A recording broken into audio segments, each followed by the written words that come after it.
আল্লাহ বলছে পৃথিবী আমি এমনিই দিলাম, তোমারই দিলাম বান্দা, তুমি সবটা পৃথিবী ভোগ করো, যেখানে পারো যাও, কোনো মানা নাই। যেখানেই যাবা আমার রিজিক আছে। দেশে থাকো কোনো মানা নাই, বিদেশ যাইবা কোনো মানা নাই।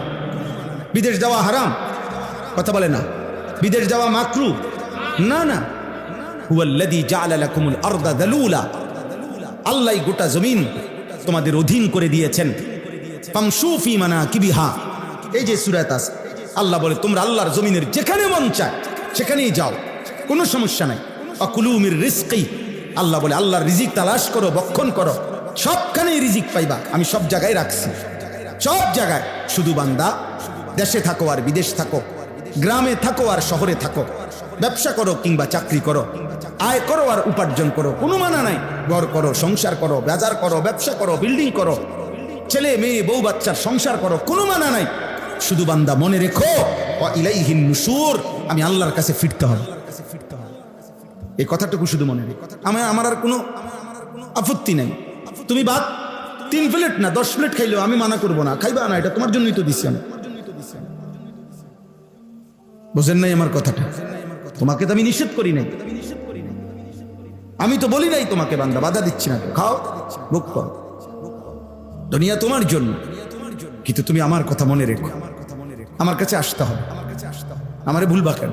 সারে দুনিয়া তেরে লিয়ে, তু সিরফ মেরে লিয়ে, তাম দুনিয়া তোমার জন্য, তুমি শুধু আমার জন্য। আমি শুধু তোমার সেজদা চাই, আমি তোমার গোলামি চাই, গোটা পৃথিবী আমি তোমাকে দিলাম, যাও নাও। ওয়াসাখখারা লাকুম মা ফিস সামাওয়াতি ওয়াল আরদ, আল্লাহ তাআলা বলেন আসমান ও জমিনের সব আমি তোমাদের অধীন করে দিয়েছি। আওয়ালাম ইয়ারাউ ইলাত তাইরি ফাওকাহুম সাফাতিন ওয়া ইয়াকবিদ, আল্লাহ বলে আমার কুদরত দেখবা বান্দা, দেখবা আমি তোমারে দেখাই, তোমার মাথার উপরে যেই পাখিটা ওড়ে ওর দিকে দেখো, একটা নজর এই পাখিটাকে দেখো, এই শূন্য বাতাসে এই পাখিটা একবার ডানা বিস্তার করে ওড়ে, আবার এই শূন্য বাতাসেই একবার ডানা বন্ধ করে গুটাইয়া স্থির হয়ে থাকে। সাফাতি ওয়া ইয়াকবিদ, আল্লাহ বলে এটা আমি করি। মা ইউমসিকুহুন্না ইল্লার রহমান, আমি আল্লাহ ছাড়া এই পাখিকে শূন্যে এইভাবে ভাসমান রাখা অন্য কারো পক্ষে সম্ভব না। আমার দরকার বলা, দাঈর দরকার বলা। কয়জন শুনলো, কে শুনলো? আজকে এত বছর ওয়াজ করেন, কই মানুষ নামাজি হলো কয়জন? আমনে গণেন, আমার গোনার দরকার কি? আমারে তো আল্লাহ গুনতে বলে নাই, আমারে গুনতে দায়িত্ব দেয় নাই, আমারে বলছে বলতে। শতভাগ দায়িত্ব নিয়ে আমানতের সাথে সবটুকু আন্তরিকতা নিয়ে বলা আমাদের জিম্মাদার। ইন আলাইকা ইল্লাল বালাগ, সব কোরআনের আয়াত। আল্লাহ বলেন বন্ধু আপনার দায়িত্ব আর কিছুই নয়, শুধুই শতভাগ পৌঁছিয়ে দাও, পৌঁছিয়ে দাও, আপনি পৌঁছাবেন। ওমা আকসারুন নাস ওয়ালাউ হারাসতা বিমুমিনিন, আল্লাহ বলে নবী হাজার চাইলেও আপনি মনে রাখবেন অধিকাংশ লোক মুমিন হবে না। নবীজিকে আল্লাহ শুনাইছে, নাফরমান থাকবে বেশি, বেহায়া, বেনামাজি, হারামখোর, আল্লাহর দুশমন থাকবে বেশি বেশি। মুমিন অল্পই হবে, আর ছদ্মবেশী মুসলিম পরিচয়ধারী অথচ মুনাফিক এটা বেশি হবে। তা আল্লাহ তাআলার ফয়সালা, আল্লাহ তাআলার ফয়সালা, ওয়ালাকাদ ফাতান্নাল্লাযীনা মিন ক্বাবলিহিম, প্রত্যেক যুগের ঈমানদারকে আমি পরীক্ষা করেছি। ফালা ইয়ালামান্নাল্লাহুল্লাযীনা সাদাকু ওয়ালা ইয়ালামান্নাল কাযিবিন, আল্লাহ বলেন পরীক্ষা করে করে আমি জেনেছি ঈমানের দাবিতে সত্যবাদীকে, মিথ্যাবাদীকে, মিথ্যাবাদীকে। প্রত্যেক ওয়াক্ত নামাজের টাইম পরীক্ষা, প্রত্যেক রমজানের রোজা পরীক্ষা, প্রত্যেক সম্পদশালীর জন্য যাকাত দিচ্ছি কিনা, হজ করছি কিনা পরীক্ষা, প্রতিবার নারী সামনে আসলে পরীক্ষা, নজর নামায় না তাকায় থাকে, প্রত্যেকটা গুনার মুখে পরীক্ষা, গুনাহ করছে নাকি ছাড়ছে, প্রত্যেকটা আমলের মুখে পরীক্ষা, আমলটা করছে না ছেড়ে দিচ্ছে। আল্লাহ বলেন আমি সেই পরীক্ষা না করে কাউকে এমনি এমনি জান্নাত দেব না, এমনি এমনি দেব। কোরআনুল কারীমের মধ্যে আছে বারবার আল্লাহ বলছেন জান্নাতি বান্দাকে আল্লাহ বলবেন জাযাআম বিমা কানু ইয়ামালুন, বান্দা এটা তোমার আমলের বিনিময়, তোমার নামাজের, তোমার সেজদার, তোমার জিকিরের, বন্দেগীর বিনিময়, তামাশা না। অতএব এটা জরুরি, আমরা হতাশ হই না কোনোদিনও, আল্লাহর কথা বলতে থাকা আমাদের দায়িত্ব। আল্লাহর ফয়সালাই ফয়সালা। ওয়ালা ইয়ানফাউকুম নুসহি ইন আরাদতু আন আনসাহা লাকুম ইন কানা আল্লাহু ইউরিদু আন ইউগবিয়াকুম। নূহ আলাইহিস সালাম এটা বলতেন, হে আমার জাতি, দিবানিশি আমি তোমাদেরকে যে উপদেশ দিচ্ছি, আমার উপদেশে কোনো কাজে আসবে না যদি আল্লাহ তার বিপরীত সিদ্ধান্ত নেয় যে তোমাকে তিনি বেঈমানি রাখবে, পথভ্রষ্টই বানাইয়া রাখবেন। এটা যদি আল্লাহর ফয়সালা হয়, আমার ৯৫০ বছর না ৯.৫ লক্ষ বছরের উপদেশও কোনো কাজে হবে না। ফয়সালা কার হাতে? আল্লাহ তাআলার হাতে, আল্লাহ তাআলার হাতে। হ্যাঁ, অনেক মানুষ আছে দেখবেন, হুজুররা ওয়াজ তো করতে আছে ডেইলি, কই নামাজি কই না, তো এই জন্য আপনি বুদ্ধি দেন যে ছেড়ে দিত, বন্ধ করে দিত। আপনার বুদ্ধি দেন এটা, সবাই আপনার মতো বইবে সাদওয়ানে বিড়ি খাক, বলেন সবাই আপনার সাথে বসে বিড়ি খাক, যেহেতু কেউ নামাজি হচ্ছে না তো বন্ধ করে দেই, এটা নিয়ে দায়িত্ব। আর নামাজি হচ্ছে না আপনাকে কে বলছে? কে বলছে পরিবর্তন হচ্ছে না? প্রতিদিন পরিবর্তন, প্রত্যেক দিন, খোদার কসম। এই বাংলাদেশেও প্রতিদিন আমাদের মুসলিম কিশোর, যুবক, নওজোয়ান ছেলে হাজারো প্রতিদিন ১ জন, ১০ জন, ২ জন, ৪ জন আল্লাহর দিকে ফিরছে। লক্ষ লক্ষ যুবক আমরা জানি আলহামদুলিল্লাহ, গুনাহ করে করে ক্লান্ত, গুনায় আর মজা পাচ্ছে না, নারী দেখে আর ভাল লাগে না, আর কত দেখবো, উলঙ্গ ছবি আর কত দেখবো, অশ্লীল দৃশ্য আর কত দেখবো, অসভ্যতা আর কত করবো, আর কত। গুনাহ কোনোদিনও তৃপ্তি দেয় না, আজ না হোক কাল থামতেই হয়। পাপী থামেই, এটাই সত্য। পাপী একদিন আফসোস করে যে কিছুই পাইলাম না, কিছুই পাইলাম না। হারাম করে একদিন থামেই, একদিন বেলা শেষে দেখে কেউ তাকে ভালোবাসে না। সুদখোর একদিন দেখে কেউ তাকে ভালোবাসে না। ঘুষখোর একদিন দেখে কেউ তাকে ভালোবাসে না। আপনজনও না, দূরের কেউ। যেই আলারে সুযোগ পায় সেই কয় সুদখোর, যেই আলগা সময় পায়, সুযোগ পায়, সেই কয় ২ নম্বর। হ্যাঁ, দুষ্ট, দুশ্চরিত্র। শেষ পর্যন্ত ইজ্জত মিলে না আব্বা, শেষ পর্যন্ত সম্মান মিলে না। ৭০ বছর পরে হইল পাপী, তার প্রজন্মের কেউ হইল পূর্বপুরুষের পাপের প্রায়শ্চিত্ত হিসেবে তাকে শুনতে হবে, তোর দাদা ২ নম্বর আছিল, তোর বাপ ২ নম্বর আছিল। আমরা জানি, লম্বা কথা কইস না। কোন পাপী আখিরাত তো নাই, দুনিয়াতেও নাই, ইজ্জত মিলে না, এটাই সত্য। ইতিহাস বারবার এটাই দেখাইছে, আমরা পড়ছি আলহামদুলিল্লাহ।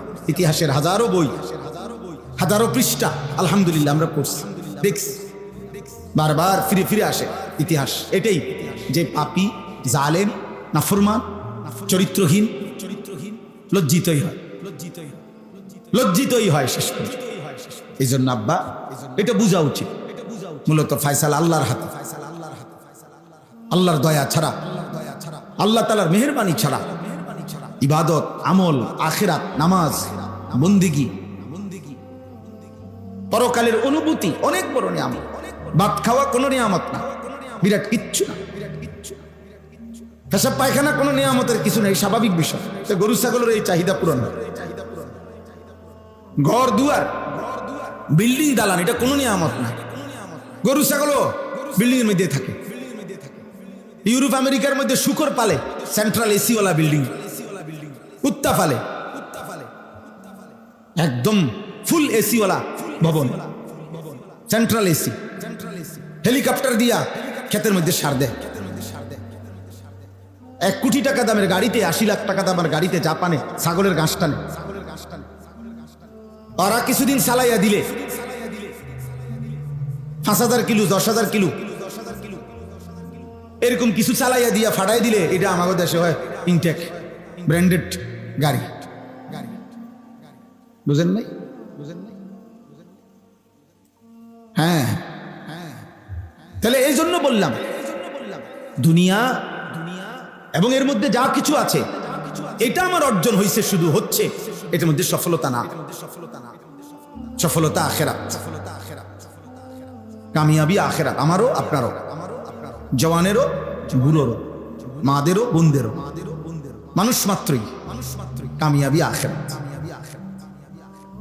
এই জন্য এটুকু বুঝা এটা জরুর। 2-4 জন এখনো মোবাইলে ধরে রাখছেন হাতে, আমি নিষেধ করা সত্ত্বেও, এমন বেয়াদব চলে গেলে ভালো, এমন 2-1 জন বেয়াদব উঠে গেলে ভালো হয়। আর নয়তো এর পরের বার আরো একবার সতর্ক করলাম, এবার কিন্তু ডাইরেক্ট ধমক দিন। এজন্য ভাই এটা জরুরি, অনুভূতি চাই। আমাদের প্রিয় হযরত মাওলানা মুফতি আমজাদ সাহেব, আপনারা শুনতেছিলেন, আমি আইসব শুনতেছি, বলছেন রাসূলুল্লাহ সাল্লাল্লাহু আলাইহি ওয়াসাল্লাম একটি আমল হজ, কি পরিমাণ কঠোরতা করছেন নবীজি, কি কঠোর কথা বলছেন যে আমার যে উম্মত ফরজ হয়েছে অথচ হজ করলো না, মরে গেল। আল্লাহ নবী সাল্লাল্লাহু আলাইহি ওয়াসাল্লাম বললেন এটা হয় ইহুদি মরছে না খ্রিস্টান মরেছে। আমি জানি না এটা ইহুদি মরলো না খ্রিস্টান মরলো, মানে এনে কিন্তু এভাবে বলে নাই যে এটা কি মুসলমান মরছে না ইহুদি মরছে, এটা বলে নাই। এটা কি মুসলমান মরলো না খ্রিস্টান মরলো, এটা বলে নাই। বলছে এটা হয় ইহুদি হয়ে মরছে না খ্রিস্টান হয়ে মরছে, মুসলমান হয়ে মরে নাই এটা নিশ্চিত। এবার কাফেরের কোন আইটেম, কি ইহুদির আইটেম না খ্রিস্টান আইটেম, নবীজি বলেন এটা আল্লাহ পাক জানেন, বাকি এটা মুসলমান। কি বসে রয়েছে উনি, আমার দায়িত্ব আমি শেষ করছি হুজুর, তারা 4 জনরে বিদেশ পাঠাইছে। এবার তারা যদি কোনোদিন তাকে বিবেকে কুলায়, ফুতেরার তারা যদি দয়া করে টাকা দেয়, তারা যদি তাগো আব্বারে হজে ফাটায়, তাইলে যাইলাম হইলে, নাই তো আমার পক্ষে সম্ভব না। আমনের পক্ষে সম্ভব শুধু বন খাওয়ান, আমনের দায়িত্ব হইল শুধু সাদওয়ানে গপ মারো, লম্বা লম্বা কথা কও, এটাই আমনের শেষ জীবনের কাজ। শেষের 10 বছর শুধু আমনেরে সাদওয়ানের জন্য বানাইছে। আপনি বসে বসে প্রত্যেক দিন ঘরের থেকে ভাত খাইয়েই চা দোকানে বসবেন, আর এই বন বিড়ি পান সুপারি চা বিস্কিট খাবেন, টেলিভিশন দেখবেন, আর 10 গ্রামের যত বেহুদা কথা হয় বলবেন নয় শুনবেন। খালাস, চাচারা এই ডিউটি, শেষ বয়সের ডিউটি, ওনার আর কোনো কাজ নেই। ওনার তো কাজ তো যেটা উনি করার করছেই, তারা 4 জনরে তো বিদেশ পাঠাইছেই। তাহলে বোঝা গেল ছেলের যদি দয়া হয় তাইলে হজ ফরজ হয়। কথা বলে না, বুঝেন নাই আমার কথাটা? ছেলের দয়া হইলেনি হজ ফরজ হয়। তো এটাই তো বলছি হুজুর, এটাই তো বুঝাইতে চাইছে আমাদের কি পরিমাণ মুসলমানের উপরে হজ ফরজ। 12 লক্ষ টাকা করে 3 ফুটের লেগা 3 বার 36 লাখ টাকা ব্যবস্থা করছে উনি, কিন্তু আল্লাহর ঘরের জন্য উনি 6 লাখ টাকা ব্যবস্থা করার মতো হিম্মত কলিজায় ওনার নাই। কারণ এই হৃদয়ে যে আখেরাত নাই, নিজের মরণের ভয় নাই, নিজের জন্য নেকির দরকার নাই। আমার ফুতের লেগে সারব, জি ফুতের লেগে করিয়া গেছি, সার্থক আমি। আহা না আব্বা, জি ফুতের জন্য করা কেউ নিষেধ করে নাই, জি ফুতের জন্য উপার্জন কেউ বন্ধ করে নাই, কিন্তু নিজেকে ভুলে গেলেন কেন? আপনার আখেরাত ভুলে গেলেন কেন? ভুলে গেলেন কেন? সম্পদ আছে, ও ফুতে যদি দয়া করিয়া টাকা দেয় তাহলে কোরবানি দিব। ও মা তো তুই টিয়া না দিলে আব্বাই করতে কোরবানি দিব না। আপনি করতে কোরবানি দিবেন, আপনি হাঁটবেন ঈদের দিন, আপনি গ্রামে গ্রামে হাঁটবেন, বুঝলেন? আগে ডাইরেক্ট কি করুন হুজুর, আমি করতে টিয়া আনু ডাইরেক্ট। অথচ উনি এখনো পূর্ণ সম্পত্তির মালিক, এখনো অ্যাকাউন্ট ওনার নামে, এখন ওনার কাছে কোরবানি ফরজ ওয়াজিব হওয়া পরিমাণ সম্পদ আছে, টাকা আছে, জমা টাকা আছে, বুঝতেই চায় না। কদ্দুর বেলে যে যাইয়া বুঝি না, একজন আলেমের জিগাই যে হুজুর আসলে আমার জমি আছে এরকম, ব্যাংকে টাকা আছে এত, অথবা আমার আছে এই নাই এই, আপনি কদ্দুর চাইয়া শূন্য আমার এটা বুঝাইয়া দেন, আমার উপরে হজ ফরজ কিনা, আমার উপরে কোরবানি ওয়াজিব কিনা। আপনি এটা একজন আলেম থেকে বুঝে নিতে অসুবিধা কি? আলেমে চুরি করে নিবে গা আপনার টাকা? হ্যাঁ, আলেমে ডাকাত, তো তাহলে আপনি জিজ্ঞাসা করলে ক্ষতি কি? বলেন আপনারা, এখানে যদি 10 জন বুড়ো মানুষ হন, 20 জন বুড়া মানুষ হন, আপনি কোন দিন নিজে বুঝা গিয়া বলে আমি গেছি হুজুরের কাছে, আমি হিসাব দিছি, আমার সম্পত্তি এই, আমার ব্যাংকে এত টাকা, আমার জমি এতটুকু, আমার কাছে আছে এই, আমার উপরে হজ ফরজ কিনা, আমার উপরে কোরবানি ওয়াজিব কিনা, আমার উপরে জাকাত ফরজ কিনা, এটা বুঝতে গেছেন আপনি নিজে বুঝতে আসছেন, এমন 100 না 1000-এর মধ্যে একজন মিলা কঠিন হয়ে যায়। ওই মনে হইলে দেয়, মনে হইলে আমগো বাইত কোরবানি হয়েছে, আমরাও ঘরে ঘরে কোরবানি হয়েছে শেষ।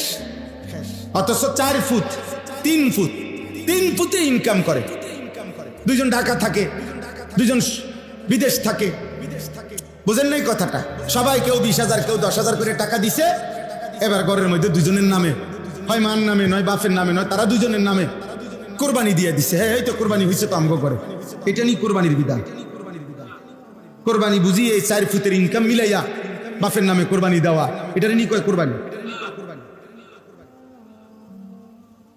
তো আপনার নামে যে কোরবানি দিলেন এটা তো কোরবানি হয়েছে আপনার, তো তার উপরে যে কোরবানি ওয়াজিব, তো এটা ওইটা কি, ওইটা কে আদায় করবে? বুঝেন নাই কথাটা? প্রবাসী ছেলেটার কাছে তার উপরে তো কোরবানি ওয়াজিব হয়, তো তার কোরবানি কই? বুঝেন নাই আমার কথাটা? বাবা মার নামে কোরবানি দিছে, বাবা মার পক্ষ থেকে ওনাগরের টাকা পাঠাইছে, ভালো কথা, টাকা তো সে সারা বছরই পাঠায়, তো তুমি তোমার মা বাপের দিছো, তো তুমি দিবা না? মা বাবার হক হিসাবে তুমি মা বাবার খেদমত হিসাবে দিছো, তো তোমার কোরবানির টাকা কই? এই 30,000 দিয়ে দিছি, এডি মিলাইয়া দেন জবাই। আরে আমরা ঘরে কোরবানি হইলে তো আমরা ঘরে বেডিতে একজন বাচ্চা অজ্ঞা, কে খাইবে এত গোস্ত হুদা নষ্ট করে? কে খায় গোস্ত? গরুর গোস্ত খায় কয়জন? এটার নাম নি কোরবানি? গরুর গোস্ত খায় কয়জনে? এই কথা চিন্তা করে নিয়ে আপনি কোরবানি দিলেন, এটা ইবাদত, এটা কি গোস্ত খাওয়া? এটা শরীয়তের আমল না।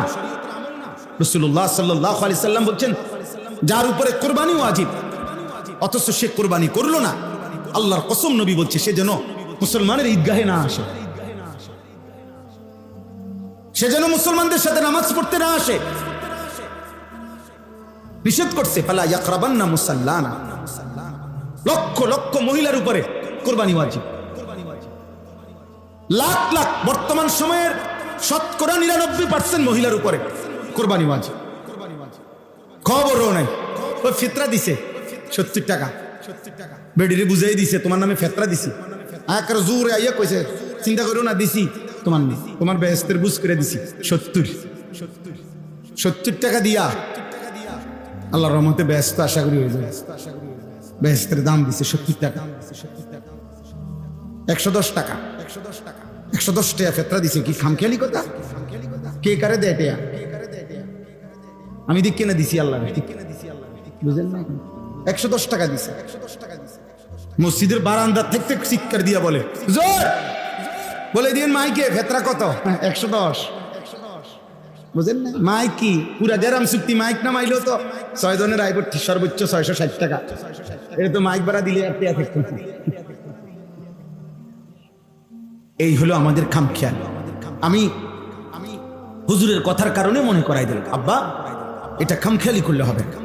রাসূলুল্লাহ সাল্লাল্লাহু আলাইহি সাল্লাম বলছেন, যার উপরে যাকাত ফরজ, খোদার কসম সে যদি যাকাত না দেয়, আল্লাহ নবী বলছেন, বুখারীর হাদিস, হাসরের ময়দানে দাঁড় করাইয়ে জাহান্নামে পাঠাইবার আগেই যাকাত যে আদায় করে নাই, হাসরের ময়দানে থাকতেই বিচার কার্য, হাসরের ময়দান, কোরআনুল কারীমের স্পষ্ট আয়াত, পরিষ্কার কোরআনের আয়াত, হাসরের ময়দানের একদিন 50,000 বছর। কত বছর আব্বা? 50,000 সানা, 50,000 বছর।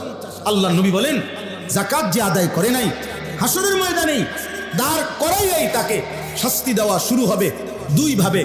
এক, তার সারা দেহে বিষধর সাপ পেঁচাইয়া তার 2 মুখ সাপ তার 2 গালে ঠোকরাইতে থাকবে। আর দ্বিতীয়ত, আল্লাহর কোরআনে বলছে, তার স্বর্ণ রৌপ্য জমানো টাকা আগুনের মধ্যে পোড়াইয়া এরকম গোলাকার বানাইয়া, বলের মতো বানাইয়া, ওইটা দিয়া তার কপালে, কোমরে, পিঠে দাগ দেওয়া হবে। এটা হাসরের মাঠে মাঠে, জাহান্নামে না। জাহান্নামের ফিডা পরে, জাহান্নামের আযাব পরে, এটা হাসরের মাঠে। কোরআন শরীফের আয়াত, ইয়াউমা ইউহমা আলাইহা ফি নারি জাহান্নাম ফাতুকওয়া বিহা জিবাহুহুম ওয়া জুনুবুহুম ওয়া যুহুরুহুম।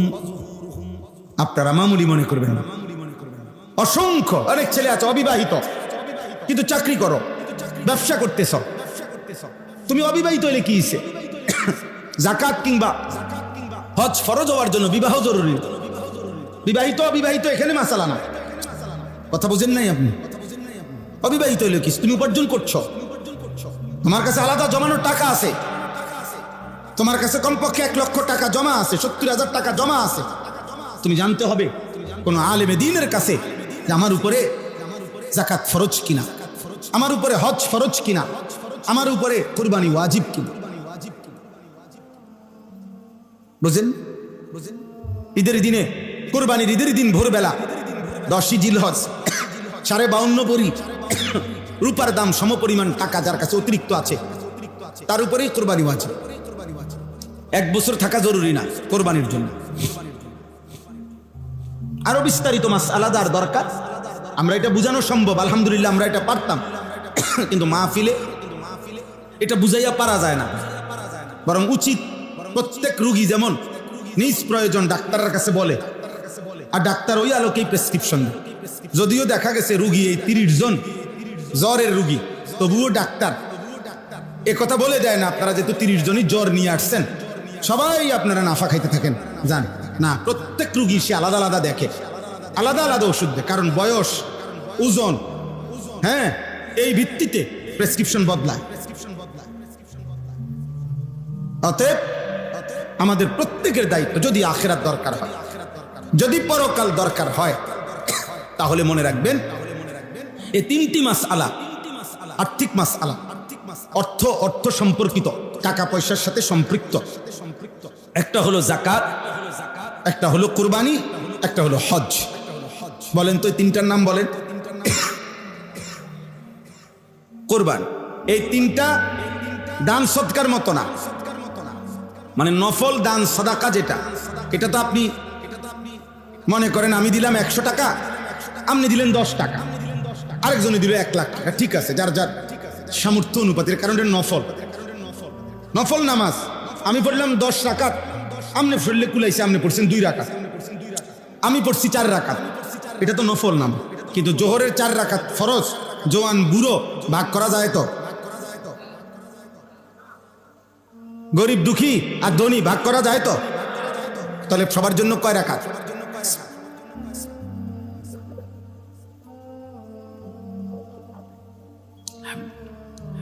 এটা বুঝছেন কিনা? তাহলে যাকাত এটা ফরজ বিধান, হজ এটা ফরজ বিধান, কুরবানি এটা ওয়াজিব বিধান।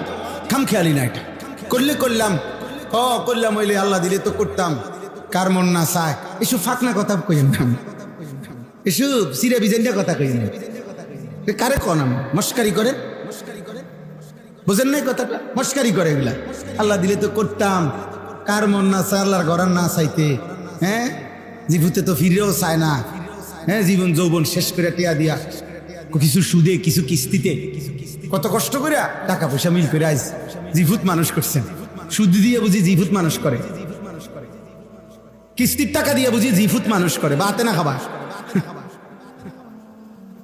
হারাম দিয়ে তো মানুষ হয় না বেটা, হারাম দিয়ে লালন পালন হইতে পারে, হারাম দিয়ে সে আবার উপার্জন শিখতে পারে, কিন্তু ইনসান হয় না।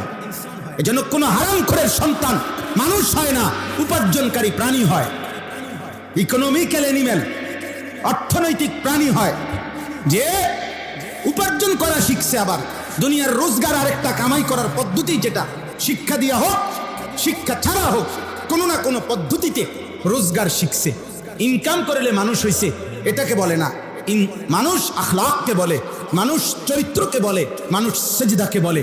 আল্লাহবিহীন মানুষ হয় না, সেজদাবিহীন মানুষ হয় না, বন্দিগিবিহীন মানুষ হয় না। হালাল হারামের পার্থক্য যার মধ্যে নাই, খোদার কসম সে মানুষ হয় না, ওই জিন্দিগি জানোয়ারের জিন্দিগি। ওই যে জীবনে হালাল হারাম, যে জীবনে পাক না ফাক নাই, যে জীবনে জায়েজ না জায়েজ নাই, যার কাছে মদ মধু বরাবর, সে মানুষ না। যার কাছে গালি সালাম বরাবর, সে মানুষ না, সে মানুষ না। আপনি গালিও দেন, সালামও দেন, এক তালে। হ্যাঁ, আপনি বাতো খান, বিড়িও খান, এক তালে। আপনি বউও দেখেন, টেলিভিশনে নাচ গান নর্তকীও দেখেন, এক তালে। কি আপনার কাছে হালাল হারাম আলাদা না এক সমান? তো হালাল হারাম যার কাছে এক সমান, সে মানুষ কেমন? এটা তো গরু ছাগলের আখলাক। গরু ছাগলের না কোনো হালাল হারাম নাই, কুকুর বিড়ালের না কোনো হালাল হারাম নাই, মানুষের। কথা বুঝেন নাই আমার? মানুষের হালাল হারাম আছে কিনা? হালাল হারাম এগুলো মানুষের জন্য না ছাগলের জন্য? তো আপনি মানুষ না? তো আপনি মানুষ হলে আপনি এটা মানবেন না কেন? বলেন আব্বা, বলেন। ছাগলের গোশত খাওয়া হালাল না হারাম? কে হালাল করেছে? কুত্তার গোশত খাওয়া হালাল না হারাম? কে হারাম করেছে? ছাগলের সৃষ্টিকর্তা কে? কুকুরের সৃষ্টিকর্তা কে? ছাগলের গোশতগুলো দিয়েছে কে? কুকুরের গোশতগুলো দিয়েছে কে? তাহলে আল্লাহ হারাম করলে যদি কুকুরের গোশত খাই না আমরা, আল্লাহ যদি ছাগলের গোশত খাই, তাহলে আল্লাহ হারাম করার পরে সুদ খান কেন?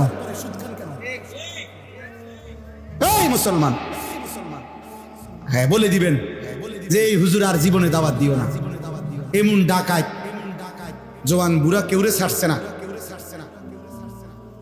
বলে দিবেন। আর যাতে আয়ুন না লাগে, একবারে সই। কিন্তু আপনি বলেন, আপনি তো এই কারণেই কুত্তার গোশত খান না যে আল্লাহ হারাম করছে। কথা বলেন না কেন? নাহলে এই পৃথিবীতে আল্লাহকে মানে না, হালাল হারাম মানে না এমন অসংখ্য বেঈমান তো কুকুরের গোশত খায়, শুকরের গোশত খায়। তাহলে আমরা খাই না কেন? আমরা আল্লাহকে মানি, আমরা আখিরাতকে মানি, আমরা হালাল হারামকে মানি। তো আমি যেহেতু মানি, তো এটা মানবো না কেন? আমি তো মানতেই আছি, আমরা মানতেছি না আমরা, তো আমি কিছু মানবো, কিছু মানবো না কেন? আফাতুমিনুনা বিবাযিল কিতাব ওয়া তাকফুরুনা বিবায। তোমাদের কি হলো বান্দা? আল্লাহ বলতেছে, তোমরা দেখি আমার কোরআনের কিছু মানতেছো, আবার কিছু নাফরমানি করছো কেন? কিছু নাফরমানি কর। তোমার প্রত্যেক চাহিদা পূরণের জন্য আমি তো ব্যবস্থা দিছি হালাল বৈধ। অতএব আজকে আপনাদের কাছে অনুরোধ করলাম, আব্বা জওয়ান ভাই, তোমাদের কাছে অনুরোধ, প্রিয় ভাই, প্রিয় বাবা, পর্দার আড়ালের মা বোন, সবার জন্য আমাদের জরুরি আখিরাত নিয়ে ভাবা। আপনি আমি যেই কোনোভাবে আপনি বুঝেন বা না বুঝেন, খামখেয়ালি করেন আর মস্কারি করেন, টিটকারি করেন আর ইটকারি করেন, আপনি মরে যাবেন। বুঝেন কিংবা না বুঝেন, ঘুমে থাকেন কিংবা সজাগ থাকেন, অট্টালিকায় থাকেন আর কুড়ে ঘরে থাকেন, জীবনে কোনোদিন দুঃখ পান নাই, আপনিও মরবেন। জীবনে কোনোদিন সুখ পান নাই, আপনিও মরে যাবেন। 3 বেলা খানা খাইলেও মৃত্যু হয়, না খাইলেও মৃত্যু হয়। হ্যাঁ, সুস্থ মানুষেরও মৌত হয়, অসুস্থ মানুষেরও মৃত্যু হয়। তাহলে যে সত্য নিশ্চিত আমাকে মরতে হবে, আমি সেখান থেকে চোখ বন্ধ করলেই এটা হবে না, এমন না। কেউ যদি ঝড় তুফান হইতেছে আসে, যদি চোখ বন্ধ করে কয় না কোনো ঝড় তুফান হইতেছে না, ঝড় তুফান হইতেছে না, তুমি চোখ বন্ধ করে রাখছো, বেউকুফ, তুমি চোখ কেন খুলবা? তুমি চোখ খুললেই তো দেখবা কি হইতেছে, তুফান হইতেছে। তাইলে আমরা প্রত্যেকে, আমাদের আল্লাহ আমাদেরকে সৃষ্টি করেছেন, আমাদের সমস্ত অঙ্গ প্রত্যঙ্গ আল্লাহ দিয়েছেন, আমাদের বিবেক, আমাদের বুদ্ধি, আমাদের বোধ, আমাদের বিবেচনা, আমাদের আকল, আমাদের দিমাগ, আমাদের চোখ, আমাদের কান, আমাদের দেহ, আমাদের অন্তর, আমাদের প্রত্যেকটা সিদ্ধান্ত নেওয়ার ক্ষমতা, নড়া চড়া হাঁটা, সব কিছু কে দিয়েছেন? তো তাকে আমি ভুলবো কেন? আর তিনি আমার কি ক্ষতি করলেন? তিনি আমার লস কি করলেন? আমি আল্লাহর নাফরমানি কেন করব? ওমা লিয়া লা আ'বুদুল্লাযী ফাতারানি ওয়া ইলাইহি তুরজাউন। সূরা ইয়াসিনের মধ্যে আছে, একজন ইমানদার, ওনার পুরা জাতি কাফের, উনি একা মুমিন। এই একা ইমানদার ব্যক্তি তিনি দাঁড়াইয়া সমস্ত কাফেরদের সামনে দাঁড়িয়ে বলছে, হে আমার জাতি, তোমরা আমাকে বলো তো, যিনি আমাকে সৃষ্টি করেছেন আমি কেন তার ইবাদত করব না? এবং বললেন, যার কাছে তোমাদের সকলকে আমাকে ফিরে যেতে হবে, তার ইবাদত আমি কেন করব না? ওমা লিয়া লা আ'বুদুল্লাযী ফাতারানি ওয়া ইলাইহি তুরজাউন, সূরা ইয়াসিনের আয়াত। আ'আত্তাখিযু মিন দুনিহি আলিহাতান ইন ইউরিদনির রাহমানু বিদুররিন লা তুগনি আন্নী শাফাআতুহুম শাইআন ওয়া লা ইউনকিদুন। আমি যদি আল্লাহকে ছেড়ে দেই, আর অন্য কাউকে ধরতে যাই, অন্য কেউ তো আমারে কখনো কোনো বিপদ বা মুসিবত থেকে এক সেকেন্ডের জন্য আমাকে তো রক্ষাও করতে পারবে না, উদ্ধারও করতে পারবে। আমি অন্যকে ডাকবো কেন? আমি অন্যের কাছে যাব কেন? আজকে আপনারা মেনে নিচ্ছেন ঠান্ডা মাথায়, আপনারা ঘরের ব্যাপারে যত্নবান, আপনারা আপনাদের ঘর ফার্নিচার, আপনারা আপনাদের ইট বালু সিমেন্ট, আপনাদের সমস্ত আসবাবপত্রের ব্যাপারে খুব কেয়ারফুল, যেন 2 নম্বর না হয়, ভালোটা। কিন্তু নিজের স্ত্রী ছেলে মেয়ের ব্যাপারে খুব বেশি অসচেতন। ছেলেটা 1 ওয়াক্ত নামাজ পড়ে না, এই নিয়ে আপনার কোনো মাথা ব্যথা নাই, আপনার কোনো চোখের পানি নাই, আপনার কোনো আহাজারি নাই। মেয়েটা পর্দা করে না, স্ত্রী পর্দা করে না, হায় মুসলমান, এই নিয়ে আপনাদের কোনো ভাবনা নাই, কোনো ভাবনা নাই। 18 বছরের ছেলেটা একদিনও ফজরের নামাজ পড়ে না, 365 দিনে খোদার 1 বছরে বাবা মা জীবিত, এমন নিকৃষ্ট নাফরমান, এমন নিকৃষ্ট বেয়াদব, এই বেয়াদব মুসলমান মা বাবার ঘরে ঘুমাইয়া 1 বছরে কোনোদিন বলতে পারবে না 5 ওয়াক্ত নামাজ কাকে বলে। এমন হাইওয়ান, এমন পশু আপনি পালতেছেন, আর আপনি কোন সংসারে লেগে আপনি সব করছেন। কি সংসার এটা? কিসের সংসার এটা? কিসের জিফুতিটা? কিতা বলেন এটি? আল্লাহ কোরআনুল কারীমের মধ্যে নূহ আলাইহিস সালামকে বলছে, ওনার ছেলে কেনান, বেঈমান ছেলেটা যখন ডুবে যাইতেছে, নূহ আলাইহিস সালাম আল্লাহর কাছে দোয়া করছিলেন, আল্লাহ আমার সন্তান, আমার বংশধর। কোরআনুল কারীমের মধ্যে আল্লাহ তাআলা ডাইরেক্ট নিষেধ করছে, সাবধান, ইন্নাহু লাইসা মিন আহলিক, এটা তোমার সন্তান না, ইন্নাহু আমালুন গায়রুস সালিহ, বললেন এটা বেআমল, নাফরমান, ফালা তাসআলনি, বলছেন হে নূহ, এমন নাফরমান সন্তানের জন্য তুমি আমার কাছে কিছু চেয়েও না। হাত তুলো না, হাত নামাও। নূহ আলাইহিস সালাম হাত নামায় ফেলছে। কোরআনের আয়াত সূরা হুদের মধ্যে আছে, আল্লাহ বলছে হাত নামাও নূহ, এমন নাফরমান সন্তানের জন্য আমার কাছে হাত তুলো না। বলে কিভাবে মেনে নিলাম আমরা? কিভাবে মেনে নিলাম? আজ আমরা আপনাদেরকে বুঝাইতে চাই, মাদ্রাসা শুধু কেবল একটি শিক্ষা প্রতিষ্ঠান, মাদ্রাসা জীবন শিখায়, মাদ্রাসা আখিরাত শিখায়, মাদ্রাসা গন্তব্য চিনায়, মঞ্জিল চিনায়। আমাদের প্রত্যেকের গন্তব্য চাকরি জীবন না।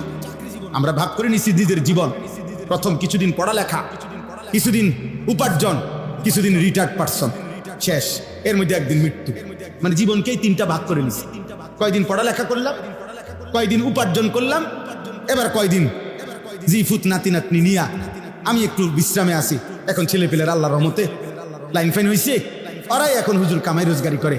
আমি 3 বেলা ভাত খাই, বিকালবেলা আপেল খাই, মালটা খাই, মাগরিবের পরে 1 গ্লাস দুধ খাই, আর শরীরে যে দুর্কুলায় গপসপ মারি। এই আল্লাহর আপনাকে দোয়ায় ভালো আছে না? ভালো হইতাম না, মাশাআল্লাহ। আপেল খাইতেছেন, মালটা খাইতেছেন, চাচা আপনি ভালো না তো ভালো কি বুঝেন? যে আপেল খায় সেই তো কামিয়াব, শেষ বয়সে যে মালটা খায় সেই তো কামিয়াব। তাহলে এই জীবন শেষ, হায়াত মিলাই লাইলেন, আখিরাত, কবর, হাসরের মাঠ, পরকাল। আল্লাহ আমাদেরকে বুঝ দান করেন, ভাবতে শিখেন, ভাবতে শিখেন, খামখেয়ালি করেন, খামখেয়ালি করেন। আল্লাহ বলছে পৃথিবী আমি এমনিই দিলাম, তোমারই দিলাম বান্দা, তুমি সবটা পৃথিবী ভোগ করো, যেখানে পারো যাও, কোনো মানা নাই। যেখানেই যাবা আমার রিজিক আছে, দেশে থাকো কোনো মানা নাই, বিদেশ যাইবা কোনো মানা নাই। বিদেশ যাওয়া হারাম, কথা বলে না। বিদেশ যাওয়া মাকরু না, না। হুয়াল্লাযী জাআলা লাকুমুল আরদা দালুলা, আল্লাহই গোটা জমিন তোমাদের অধীন করে দিয়েছেন। ফামশু ফি মানাকিবিহা, এই যে সূরাত আছে, আল্লাহ বলে তোমরা আল্লাহর জমিনের যেখানে মন চায় সেখানেই যাও, কোনো সমস্যা নাই।